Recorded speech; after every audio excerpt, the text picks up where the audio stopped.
Hello everyone and welcome back to Let's Play Star Fox. In the last part we started off level 3 going through the asteroid field, Corneria, Fortuna, as well as the hidden out of this dimension level. And now it's time for the last standard space level with Sector Z. Your team is doing well, Fox. I hope you're taking good care of my R-Wings. Go for MacBeth. Sector Z... If you thought Sector X was hard, you're not gonna like this place. Enemies are all over the place, yes, but the biggest pain in the ass about this stage, like with Sector X, is probably the obstacles in your path. There are a shitload of the bars we saw before, but now they're in wireframes. That doesn't mean they're not there. They will still hurt you. In fact, if anything, it actually makes things hard to judge in terms of where they are on the screen. Like, that enemy looked like he was in front of those ones for a second there. Otherwise, the gimmick isn't too different. They just throw so much more at you than they have in the other stages thus far. I would hesitate to call this the hardest stage in the game. Actually, yeah, no, this might be the hardest stage in the game, actually. Doesn't have the... actually, yeah, no. This actually might be the hardest stage in the game now I'm thinking about it. When it comes to this rotating section, though, you're going to want to just alternate which side you're going through, just because of the way the rotation works, you're likely to fly past it at that precise moment anyway. If you don't go alternating pathways, you are just likely to hit everything along the way. But at least they realized that part was apparently hard because they gave you a silver supply ring, and there aren't that many of those outside the Venom stages, might I add. The worst part, though, has yet to come. Comparatively, everything we've seen thus far is more or less what we saw in Sector X, but the last fourth of the stage, maybe, is the absolute worst. Actually, it might be more prompt to say the last third if we count the boss fight, because this is easily one of my least favorite boss fights, too. If there's any stage to learn to love your thrusters in, it's probably this stage, just because it makes it go be over that much faster. Although, comparatively, I think I may have talked about this before, but I at least briefly mentioned it. The thrusters in this game are kind of worthless, because there's so little range with how far you boost forward that your retros are just going to be more useful in the long run due to it. It's better to brake in front of something than to thrust through it, basically, is what I'm saying. Also, make sure to get that shield we saw, and head into cockpit view here, and head to the bottom left. Everything here is spawning and trying to hit you. However, if you stay at the bottom left, they're less likely to, and if you just mash the L or R button twice over and over again, the enemies that shoot and try to send their electrical balls at you are likely to miss, or at least get reflected. This is the only strategy I've ever gotten to getting through this area completely safely. Similarly, coming up in the last major section, you probably are going to want to hug the top right for similar reasons. I don't, because I forget to until basically the last minute. But yeah, also, that's a bit of an annoying thing. When you're going to cockpit view, the stage is still moving, so you're still likely to get hit. Honestly, I wouldn't have nearly as much of trouble with this stage if those things were filled in instead of just being wireframes, because the wireframes makes it so hard to judge. It's like that Virtual Boy game that was kind of like Star Fox. Also use your retros here to slow down and properly get past everything. Depth perception here sucks. Now, the boss for this stage, you might be thinking that this entire section looks kind of familiar, kind of like a certain other stage we were in back in level 1. There's a reason for that, sadly. And at this point, it's almost a blatant reuse of the early level design, actually, now that I think about it. But, yes, if you're recognizing it correctly, the boss of this stage is a returning boss from the Space Fleet, or Space Armada, rather. It's time for the Atomic Base Mark II. However, this one's a bit more annoying. The little nodules we have to hit on the sides, they still rotate around, only now there's, I think, 4 of them compared to the 3. However, they don't get destroyed, ever. What happens is when you shoot them, they close off, but if you shoot them again after that, they reopen. You need to shoot all 4 to the point where they close, and then shoot the core as usual. This is a lot more annoying than it sounds. Thankfully, by this point, I've learned that the best way to honestly hit these things is to just go to the extreme right instead of just feels like you should be shooting, because then you're just more likely to shoot it. I took care of this really quickly here. I've been here for close to an hour before, depending on just how badly I was doing. I should note, when I say an hour, I mean for the overall stage, not just for the boss fight. I have had numerous game overs on this stage due to that boss. Sector Z is painful. Enemies all over the place. Obstacles are really hard to dodge and hard to judge where they are. And a boss that's just plain annoying. Worst stage in the game, honestly, in my opinion. Does that mean the next stages are better? Yes. They still have their trials and tribulations, but they're better.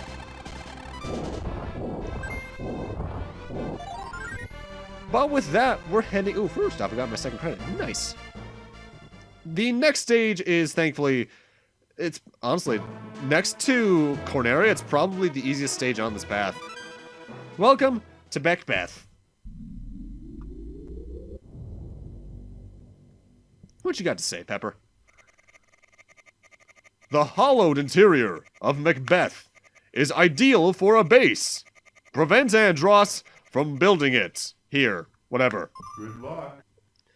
Now, the best way to think about MacBeth is if Titania is the ice stage, MacBeth is the fire stage. Although there's not really much of a fire gimmick here. Sort of. There are eventually going to be volcanoes that are spewing out rocks at you. However, they're very easy to get around because while the volcano themselves can't be destroyed, most of the rocks they shoot can. However, unlike some of the previous stages, this one's rare in that it actually has a ceiling. I don't think you can ever hit it, but enemies can certainly be on there. Be it ones like this one's in front of us that are shooting lasers at us, or even the volcanoes I mentioned earlier. And as you can see there, as I mentioned last part, since we're on level 3, our allies retain damage between stages, so you want to be careful when it comes to saving them. Not that they really help much aside from giving more score at the end of the stage. Here in the original Star Fox and 64, they're actually worth keeping around. But you want to keep that in mind if you just want to make sure everyone lives. Either way, let's go over MacBeth's planet bio. Planet 3, MacBeth. MacBeth has a long history of geological disasters which have changed its very shape.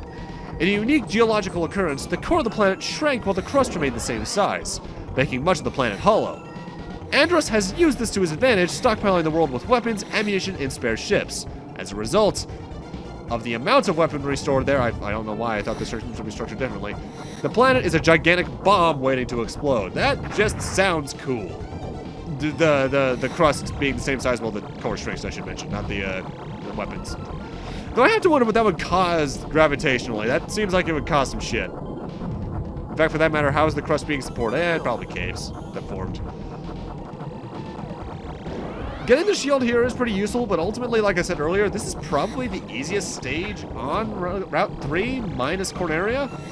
Just because there's a lot more wide open spaces and a lot less things trying to hit you when it comes to obstacles that way. There's still a good amount of enemies, obviously. But if you just spam the fire button, you're probably going to do just fine. The boss has its issues, I will admit to that in a few moments, but otherwise, this stage, it's pretty fun. Pretty simple, nothing to really worry about. I also think level 3 might have the highest occurrence of allies being chased, because I think that does change depending on difficulty. I'm not sure why, it doesn't really change much, but it's a thing. And hey, Slippy actually killed an enemy. I think that was him, I don't think that was me. Despite them being killable even more easily in 64 onwards, I do like that they actually added a purpose to the allies in that game. Star Fox 2 added something as well, but that's just through that game working very differently to every other Star Fox game. At this point, we're at the boss, though. This is the spinning maze? No, spinning core. First phase, we have to shoot these poor little things jutting out of the side. They shoot out missiles every now and then, though, so you need to watch out for that. Actually, no, I think they shoot out enemies. It's the core on the top that's shooting out the projectiles, sorry. As you can see, not too bad there. The second phase, though, can be a bit more dangerous because the second phase loves the spam fire. When it lands, your target is the little diamond core in the center. It'll start spinning around and just start spamming projectiles all over the place. It'll also try to ram you, which is a less efficient attack, but it will hurt, and you need to be careful. I have died to this guy a couple times before in the past, and it's a surprise every time it happens. So you still want to stay on your toes, but ultimately, not too bad, especially compared to Atomic Base Part 2. Easiest boss in the pathway? No, that goes to the Corneria boss in Route 3, the Destructor, but probably the second easiest overall. And with that, there's only one place left to go, it's time for us to finally hit Venom. Notable, since we're on stage 5 right now, level 3 is the only route that has 7 stages. Because most of the other ones, as you may have noticed by now, only have 6, and 5 and 6 are Venom. Third Venom, though, is a trial.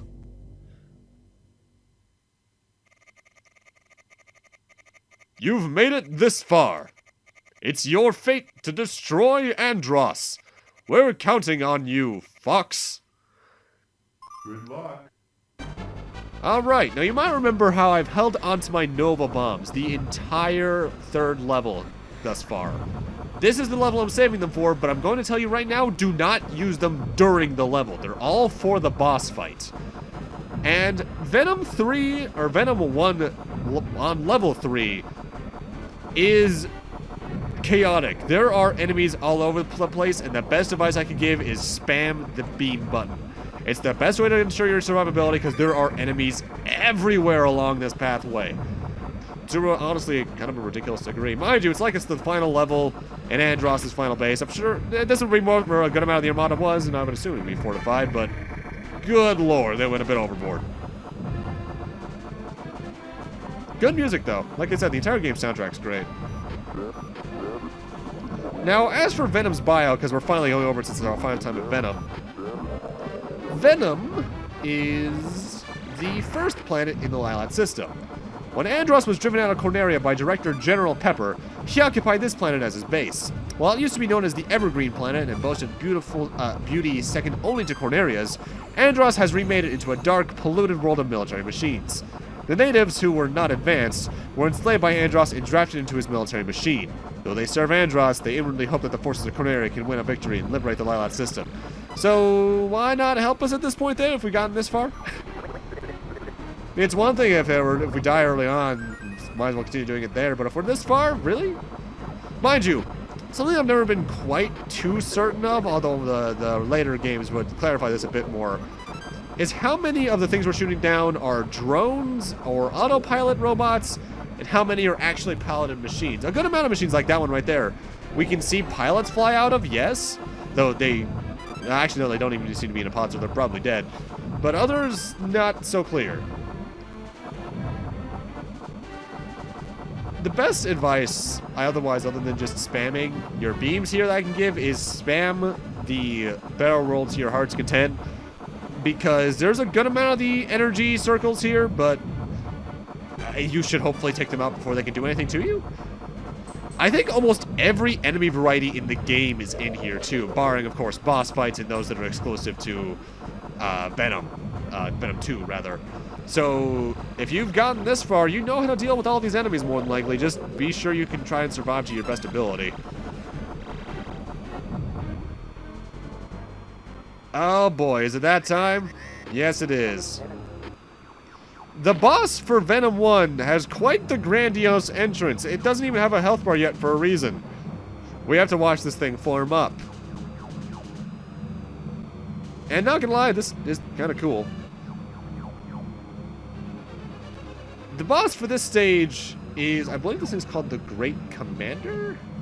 Yeah, Great Commander, the final battleship. Yeah, because every boss has had a subtitle. I'll go over that probably during Venom 2. But the thing is about this boss, this is why I have the Nova Bombs. During this fight, the only thing you can hit are those tiny little red squares on the hull of the ship. The more you shoot down, the more shots it shoots out. You'll do an overpass every single time. Or rather, the way this fight works, you're constantly trying to pass over it. When you go behind it, you circle around and it repeats. Basically, think of this as a early predecessor to all range mode from 64 and such onwards. The reason I got the Nova Bombs is because these things that we have to shoot are so tiny that it's unreliable to actually use your blasters. To get most of the damage, and Nova Bombs are your best bet. And even then, the little doorways, or I guess cannons, open up and close with fairly good consistency, so it's likely you might either not hit it at all due to hit detection not working, depth perception, or them just not being open at all. This is an ambitious fight, to be certain, for the Super Nintendo. But it's just not good. Even Star Fox 2 would try something like this and make it work better to a degree, just given how that game is better designed in a lot of ways. Ultimately, though, worst boss in the game, in terms of just the game's mechanics working against you, yes. In terms of difficulty, probably not. I am speeding this up, though, because I was here for a while trying to get this to work right. When you get down to the last ones, always ones at the worst, too, especially if none of your Noble Bombs hit. This fight is a trial, and Venom 1 is hard. Hardest boss in the game? Or stage in the game? No, I think Venom 1 on level 3 is still easier than Sector Z, but it has its trials. And with that, it's time for us to head to the final stage in the game. And while Venom 1 was very much beam spamming with a shitload of enemies along the way, Venom 2 is actually a bit better about that. However, while Venom 1 tests your survivability skills in battle, Venom 2 tests your survivabilities in piloting. This is the stage you easily have to dodge the most things in the game. And it starts off immediately with this. Also, you may have heard the unpause sound effect there. That's because I actually recorded these two stages separately because I forgot how long the credits were, so I just wanted to make sure. We want to hit the brakes right here to make sure we don't get hit by anything and just fly a little high, but we want to grab that shield because this stage is very easy to die in. And the thing is about this stage, while you can dodge a lot of the damage in Venom 1 by just spamming the fire button or barrel rolling a good bit to reflect any shots that come at you, since a lot of the damage that comes from this stage comes from objects that can't be avoided by shooting them down or barrel rolling effectively, you're going to want shields to survive as long as possible so you can avoid contact damage as well as you can. You're going to get hit in this stage. I don't think I've ever gone past without getting hit.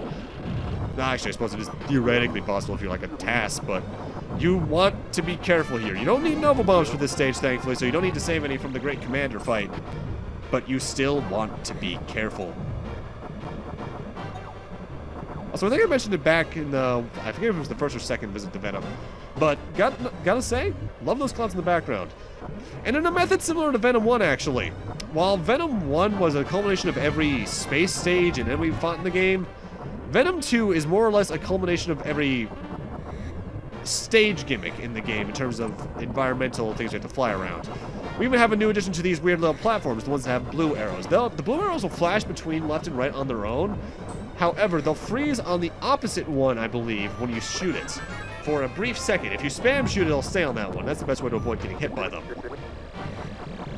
Also, fun fact, this is actually the farthest I've ever carried this shield. I usually lose it to the blue platforms. I'm not sure if an item spawns if you fly through all of these arches. I've never tried, and I don't think it's worth it. But if there is, I guess let me know. If there was an item that spawns, it's probably a Nova Bomb after that last one, I would assume, just given that it seems like a bit late to give a Twin Blaster in a stage. This part sucks because of pop-in. Take it slowly, use your retros here, and make sure you don't take too much damage. This last one's probably the most dangerous because you have to fly underneath here, and then it quickly goes to being like that. Oh boy. Thankfully, I believe that's the last major obstacle. From memory, at least. Actually, no, there's this thing. You actually probably want to turbo through that more so than retro, because you can take more than one hit if you retro. I think I've collectively gotten through that thing without getting hits twice, maybe 3 times. It's very specific. And similarly to Fantron, we have to refight the Great Commander here. However, in a method very similar to Transformers, since it's made of 3 pieces, we have to fight our closest thing to a mecha, really.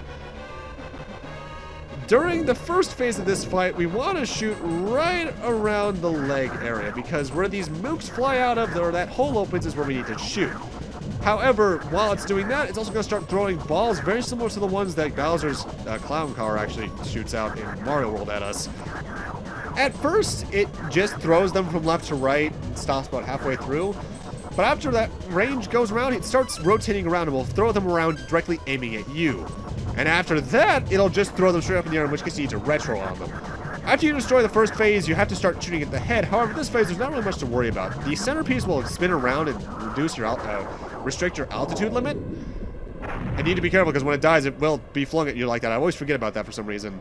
But the second phase is much easier, because otherwise the only other attack you have to worry about is the occasional enemy that will drop out of it. We're not quite done with standard piloting yet, though, because we still have to go through the little range before Andross, and they throw a good amount of platforms here to try and kill you. Ah, your choice of routes took me by surprise. Your father was a reckless fighter, too.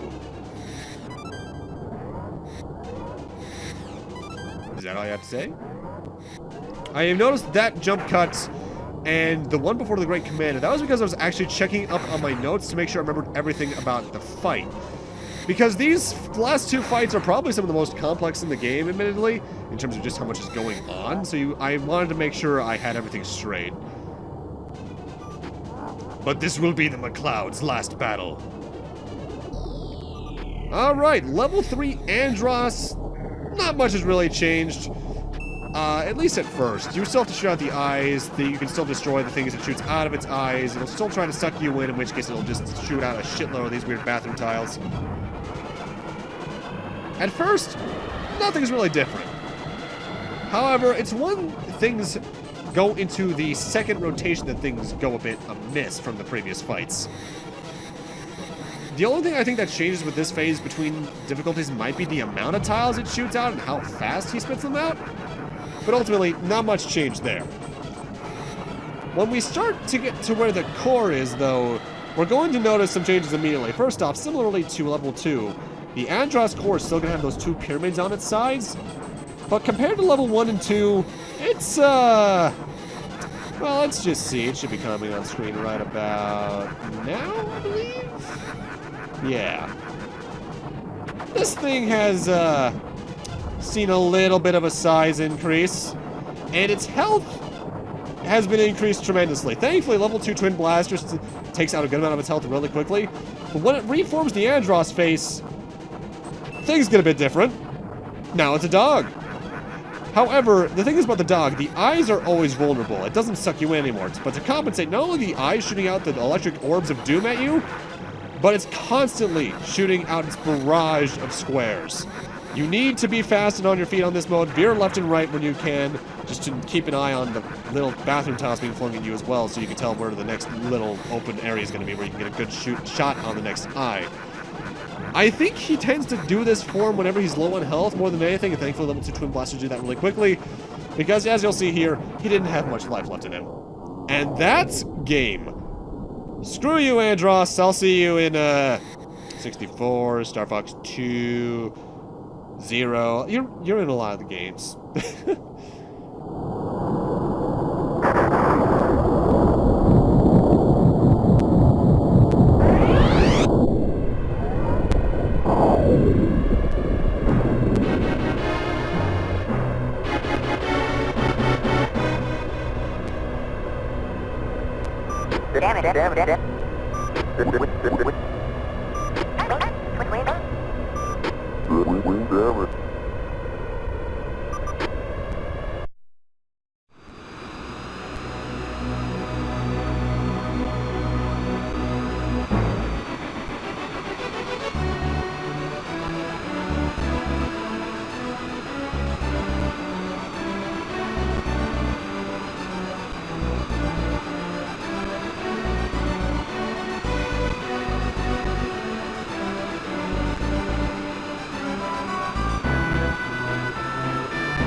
The thing is about level 3 score-wise is that while yes, there are still a plentiful amount of enemies to get a 100% score with, due to the fact that your allies' HP doesn't get restored between stages and the amount of obstacles the game throws at you that you should be dodging rather than trying to shoot enemies with, you'll often find that your level 3 scores are probably lower than your level 1 or 2 scores due to that. It's easy to get the scores, but you're likely to take a lot of damage and die in the process, so it's ultimately not worth it. And I believe between all 3 playthroughs, my average score so far have been 91, 96, and I think this is like 84. I believe that comes out to an average of around 90%. So, you know, pretty good, pretty good. That's an A. It's my usual grade at school.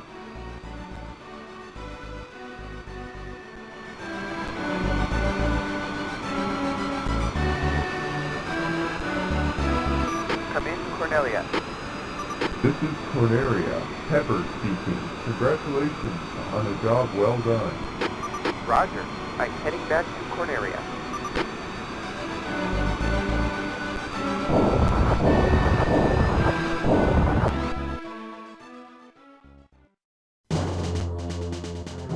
And that's level 3. I'll go over my thoughts on the game in specific when the actual credits start. So let's start with basically level 3 in review. Level 3 is rough. Unlike level 1, which has pretty consistent difficulty throughout and a nice curve to it as well, and level 2 kind of starting off hard and then getting kind of easy at the end, level 3 is pretty hard throughout, but it's really inconsistent with its hardness. It goes up and down all the time. Oh, that's really bad phrasing, but you get what I mean. They usually try to compensate with some of the bosses being easier or the stages being relatively more focused on dodging in some cases, but the overall difficulty of Route 3 is just not my cup of tea. Maybe if they reduced some of the obstacles or the amount of enemies, it would be a bit easier, or rather a bit more fair and balanced compared to level 1 and 2 in a way, if that makes sense. A better hard mode, so to speak. But ultimately, it just doesn't work for it. Part of it, I also think, lies in the over-ambition of the game's design, with bosses like the Atomic Base 2 and the Great Commander, with the way that hitting those bosses can be a pain in the ass. But I can't fault them for their ambition because they are really trying with this game, and it shows. I'll go more over that in a moment, but level 3 is probably the route I recommend the least. Not just due to the difficulty, but just due to some of the weird game mechanics and balancing and the over-ambition. It just doesn't work as well as level 1 and 2 as a game. If I were to say there's a recommended way to play the game, I would say level 2 is probably your best bet if you're looking for somewhat of a challenge, and level 1 is your best if you're just trying to see what the original game was like. Stay away from level 3 on more or less any regards, really, unless you're really curious or you're going for a 100% playthrough, so to speak.